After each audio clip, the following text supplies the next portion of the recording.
Estamos en días de Semana Santa, tiempo en el que el mundo cristiano conmemora la pasión de Cristo. En un plano terrenal son varias las cosas que levantan pasiones y una de ellas es el deporte, definitivamente. En nuestro país, como en muchos otros, no hay duda de cuál es el deporte rey. Stickers de Jesucristo vistiendo las camisetas de los equipos más populares, pegada en los cristales de los buses del servicio de transporte público, es un clásico de la parafernalia futbolera.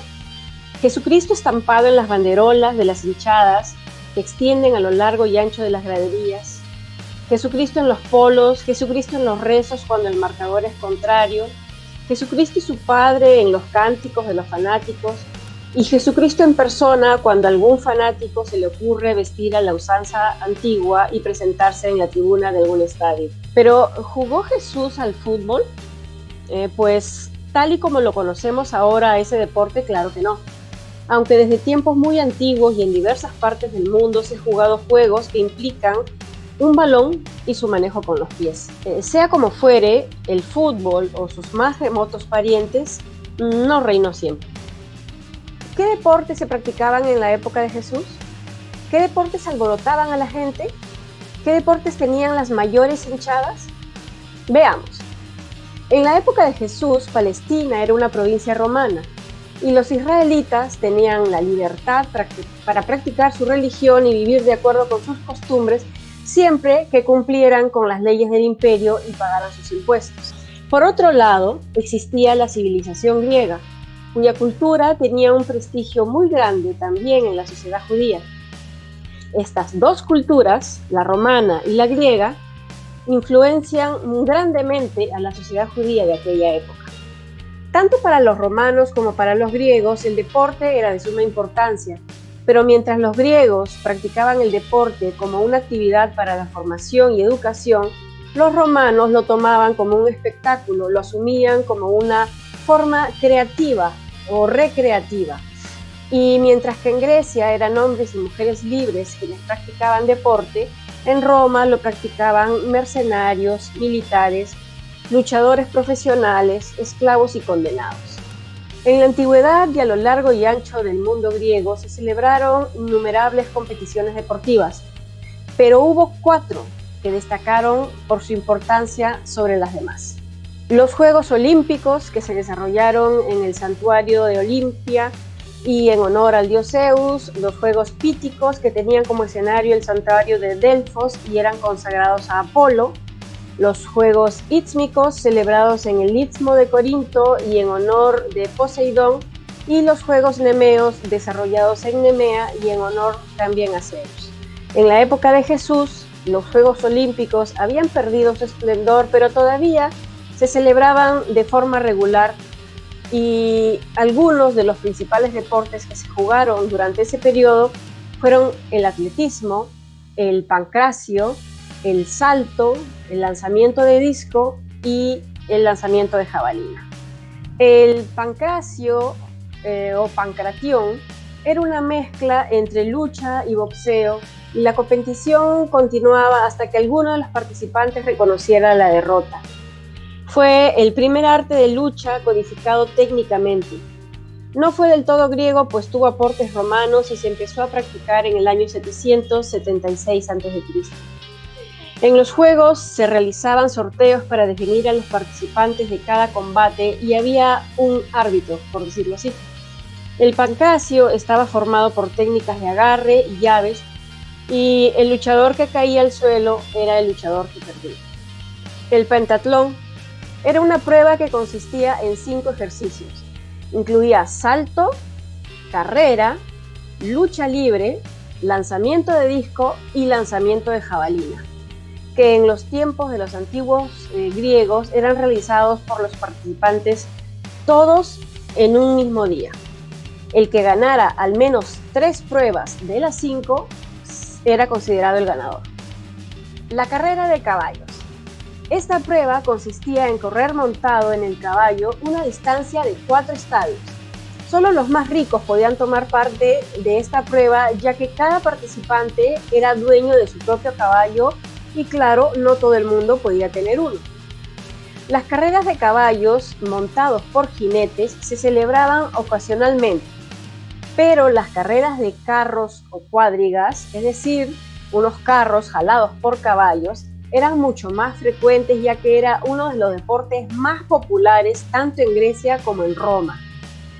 Sencillamente el público hervía de furor ante este espectáculo y mucha gente ve en esta actividad un antecesor del actual automovilismo y la misma pasión que desata entre sus seguidores. La lucha. Para realizarla no solo bastaba con la fuerza de los atletas, sino también la habilidad y destreza a la hora de realizar las presas y esquivas, así como un conocimiento de las estrategias y el reglamento de la prueba.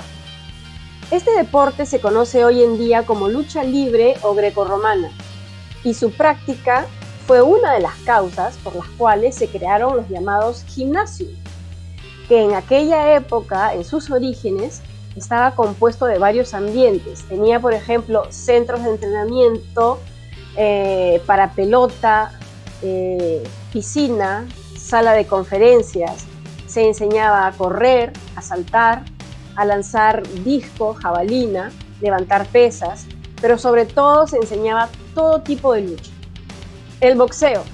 En sus inicios, los pugilistas se envolvían los dedos en tiras de cuero blando para amortizar los golpes, pero más tarde se usó cuero duro e incluso le añadían metal para aumentar el peso. En la antigua Roma, los boxeadores llevaban protector metálico para las manos, tachonado de clavos, con el que en el momento de la pelea mutilaban e incluso mataban a sus oponentes, a veces como parte del espectáculo de los gladiadores. A la par de Grecia, Roma tenía sus propios juegos, una serie de eventos que servían de espectáculo o circo y que iban de las carreras de cuadrigas hasta el boxeo, pasando por las no tan deportivas competencias de gladiadores, que entonces estaban en pleno auge. No obstante todas estas influencias griegas y romanas, el pueblo hebreo distaba de ser tan cercano al deporte como los griegos o los romanos. Aunque claro que se practicaron muchas de estas disciplinas, incluso consta la construcción de un gimnasio al estilo griego por un sumo sacerdote en el Jerusalén del año 175 a.C. Aquel gimnasio tenía espacios para practicar lucha, boxeo, nado y otras disciplinas, con tan buen éxito que asistir allí se volvió una moda muy fuerte. Pero cuando nació Jesús, este gimnasio ya había desaparecido hacía mucho tiempo. El hecho es que había muy poca actividad deportiva en la época en que Jesús nació. Esto lo afirma Joshua Schwartz en un artículo que publica la BBC Mundo en su página oficial en Internet. Schwartz, un profesor de geografía histórica de la antigua Israel, afirma que, comillas, no había juegos judíos organizados, como en Grecia o Roma, y señala como razón principal a ello meramente hechos políticos. No es que estuvieran en contra del ejercicio per se, el problema era que los deportes eran relacionados con el mundo grecorromano y tú no quieres jugar a los juegos de tu enemigo, afirma Schwartz.